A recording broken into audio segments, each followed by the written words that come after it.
This man found himself unable to die. He drinks and swallows pills, but the pills expire and he vomits all over the floor. He took a shower with a microwave oven that was plugged in, and the wires shorted out and knocked out the power to the whole neighborhood. He locked himself in his car and inhaled the exhaust fumes, but he didn't die and the car broke down. He ran out into the road and was hit by a car, but the ambulance that hit him saved him on the spot. His life was a miserable and unsuccessful one. He was an orphan who watched his parents die in an accident and grew up alone. He is also a writer, but has not published a single book so far. He has always wanted to die, but he even failed to kill himself. This day, Nick came to the bridge to jump into the river again. A man in a hat, Jack, approached him and watched him. After waiting for half a day, Jack saw that he had not jumped, so he handed him a card. He said, "If you want to die and dare not, I can help you." But Jack just turned to leave. He jumped. He ended up falling on a passing cruise ship and didn't die. When he got home, he took out Jack's card and realized that he was a killer. Nick thought, why don't we just hire someone to kill us? So he contacted Jack and they met at a restaurant. When Nick arrived, he realized that the killer looked like he had run away from a home for the elderly. He was a little suspicious, but the old man said, "I've killed more people than you've had hot baths. I am the angel of death. I am Abaddon the Destroyer." The old man also took out a manual and let Nick choose a death package, the most luxurious of which was the hero's death shake. Create an accident where he saves a child and then gets hit by a car and dies. Before he died, there was a beautiful nurse to save him, and onlookers applauded him. A very magnificent scene. Nick said excitedly, "I want this." But the old man asked him, "How much budget do you have?" The man said, $2,000. "I wouldn't reverse over you in a Ford Fiesta for that money." The old man turned to the last page of the manual, clicked on this, said, "Just in time for the Killers Guild event. I'll be cheaper, kill you with a gun, quick and painless, quite suitable." Nick thought about it and agreed. The old man was immediately very happy. They signed a contract, agreed that within a week the old man to kill Nick. "I'm very happy to kill you. I'm very happy to die." As soon as Nick got home, he wired the money to the Killers Union. Now the man is dying, and the money is just about spent. But the next day, Nick suddenly received a call from the publisher, saying that his book was going to be published, and asked him to go to a restaurant to talk about it. Nick was baffled. He was too late for this happiness. He had no choice but to find the old man and tell him that he suddenly had something to do. Could he postpone his death for a few days? The old man smiled and agreed. But as soon as Nick left, he wrote 2 words on a piece of paper: "Idiot." As a professional killer, he doesn't have procrastination. When Nick arrived at the restaurant, a beautiful woman was waiting for him, the editor of the publishing house, Ellie. Then, the owner of the publishing house came too. The 2 sides began to negotiate, but Nick doesn't know that the old man is not far away and is aiming his gun at him. This is a 70-year-old professional killer who is still busy killing people every day because there is a performance requirement for the supply of killers, but he is still 1 head short. In order to keep his job, he has to kill 1 more person in a short time, but fortunately, he already has a target. Nick bends down to pick up a pen. Suddenly there was a bang, and the boss behind him was shot in the head. The old man saw that he had killed the wrong person and immediately fired another shot, which ended up killing a passing waiter. Nick was pulled under the table by Ellie to hide. The old man missed his target with both shots and had to evacuate the scene. The next day, Nick heard a knock at the door. He opened the door and saw that it was Ellie. She's here to talk to Nick about publishing his novel. Nick had no choice but to tell Ellie the truth. Yesterday, he came to kill himself, but he killed someone else by mistake, but he would not survive the week. Ellie was shocked. Suicide can be outsourced? Great. When? What about our book?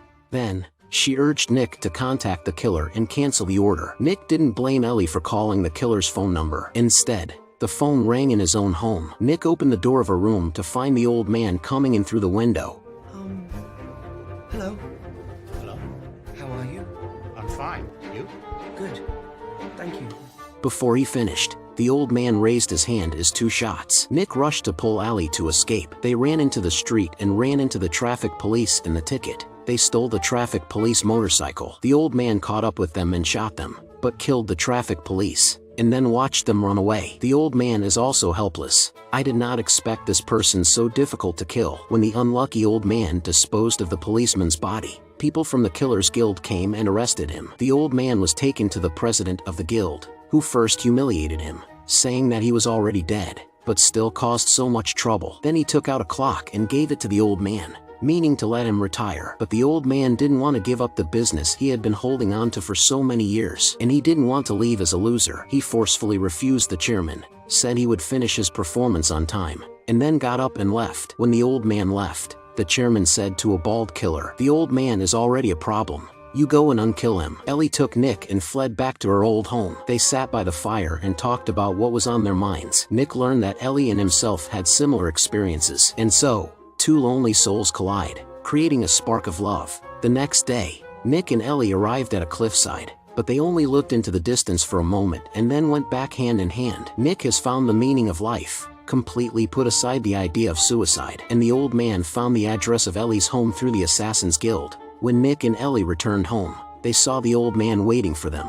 He came to fulfill his contract to kill Nick. He was about to shoot someone when his phone rang. The old man looked at it and saw that it was his wife calling, so he answered it. His wife told him on the phone that the house had been turned upside down. Their beloved pet parrot had been killed. The old man guessed that the chairman had sent someone to do it, but having come here, he decided to kill Nick first. So, he raised his gun again. A shot rang out, but the old man fell down. It turned out that Jimmy, the bald killer, had arrived and shot the old man. Nick did not understand the situation. Jimmy pointed a gun at them both, and handed Nick a gun, forcing him to kill himself. In this way, Nick can be faked to kill the old man and then kill himself. In order to let Ellie live, Nick pointed the gun at himself. He was about to pull the trigger when the old man suddenly stood up, stabbed Jimmy in the back, and then smashed Jimmy to death with an iron. He smashed while saying, "Let you kill my parrot." It turns out that the old man was just hit in the ear, not killed. Then he picked up the gun and pointed at Nick and said,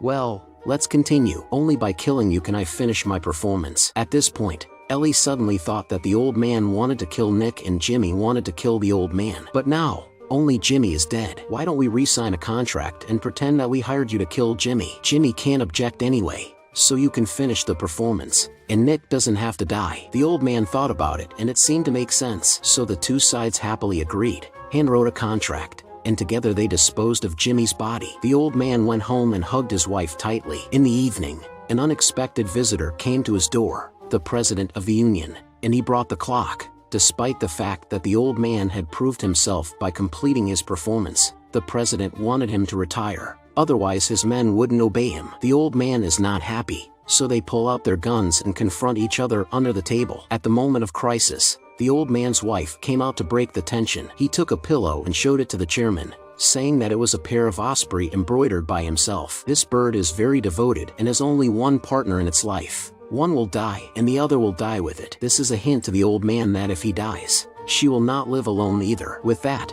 his wife picked up the clock on the table and put it away for the old man. Knowing his wife's intention, the old man finally let go of his stubbornness and agreed to retire. The president took a look. The old man compromised, also put away the gun, wishing them a happy life, and then left. At the end of the film there is a reversal of the ending. Nick and Ellie walking down the street. He saw a boy in the road to pick up the ball. At that moment, a truck comes speeding towards the boy. Nick rushes over and pushes the boy away, but he is knocked off his feet. Luckily, he was not killed, but he just lay there quietly, with Ellie by his side, and the people around him slowly gathered to applaud him. This is exactly the kind of heroic death he always wanted to experience. But in this moment, he was most grateful to be alive.